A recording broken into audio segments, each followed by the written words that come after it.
Okay, we are going to talk about side control escape concepts, and I will show a couple escapes from side control and how they work, but more than that I'm going to show like the options from being in the bottom of side control and how to actually navigate through that and chain these escapes together, which is what you're going to have to do against somebody who's actually decent at grappling. Because if they're not, then you can just caveman them off of you and bench press them or whatever it is that you do. We're talking about going against somebody that knows what they're doing. So let's start off right here. Come over here on the side. He's on top in side control. He has an underhook. This is a problem. Another problem is that his hip is all the way up underneath my elbow. Okay, those two things are problems.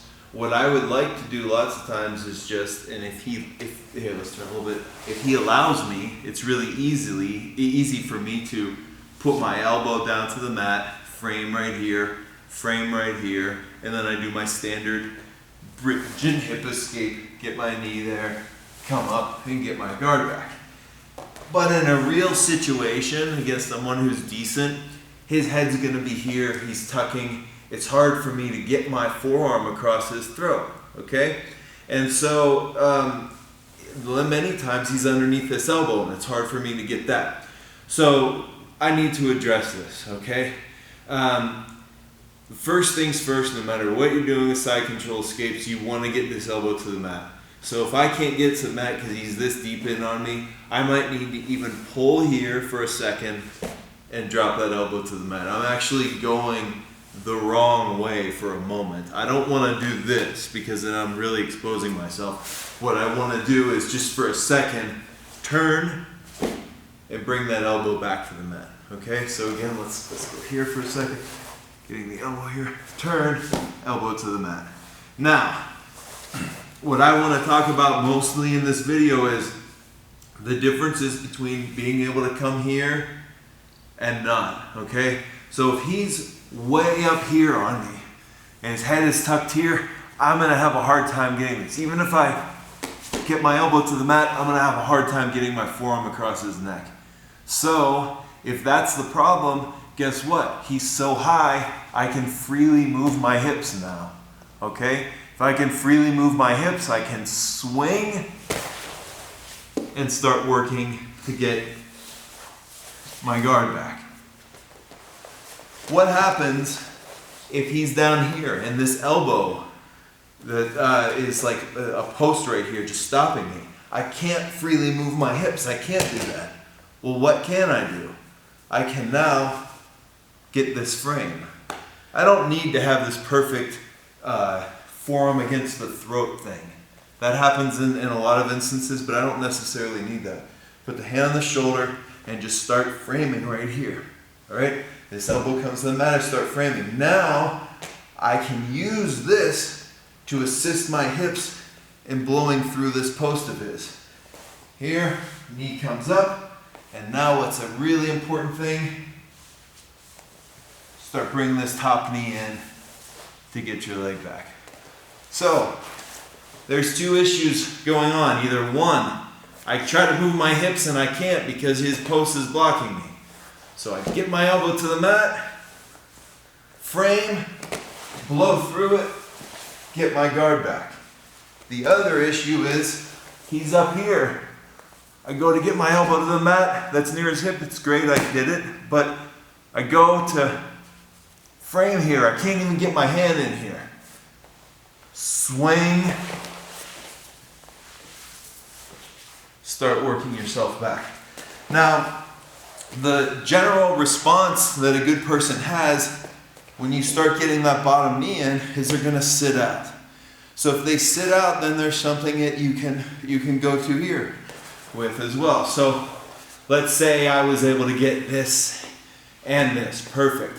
I start doing my hip escape, he grabs my elbow and he sits out, okay? Let's turn a little bit, let's go this direction. So I'm here, I frame, I go to get my knee, he stops me.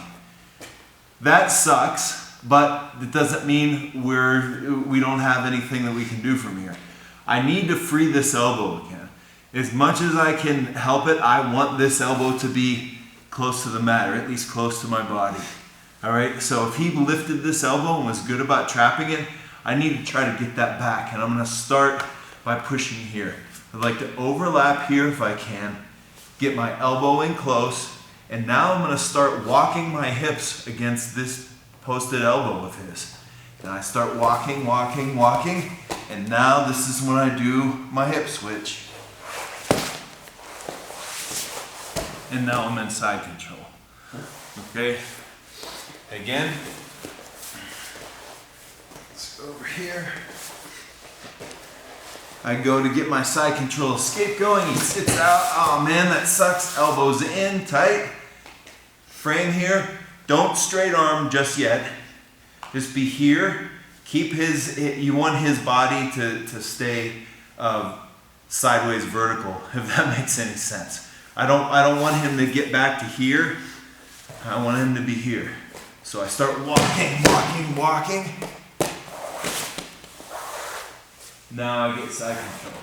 So sometimes the person, there's a couple different reactions that the person's going to give you when you try that escape. One of them is you went here, they sat out.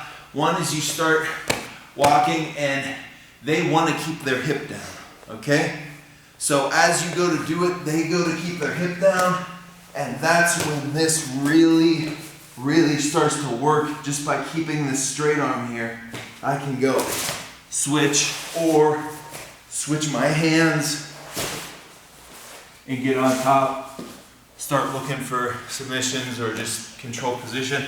The other look that they're going to give you is when they sit out like that and you start going to do this, is they don't like the feeling of being turned to their back. People with a wrestling background often react this way. So they don't care so much about staying in side control. What they want to do is stay on top. They want to keep their head higher than mine, and they don't want their back to get exposed to the mat. So as I go to do this, he's going to hip switch, in which case I use this opportunity to get my guard back.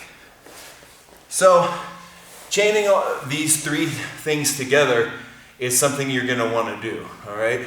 Oftentimes, I come here, he's really tight, I go to get my forearm in, I can't get it in, I get my elbow to the mat, start getting my guard back, great. He might stop it though, he sits out, and now I start working here. Maybe he says, you know what, I'm gonna, now I hip escape again, and I start working my guard back. So, chaining those three things together is something that's really important to do, and just practicing them separately as separate moves and then starting to put it into practice, working them all three together. There's no exact order. It all depends on their reaction to what you're trying to do. So try those out and hopefully it works for you.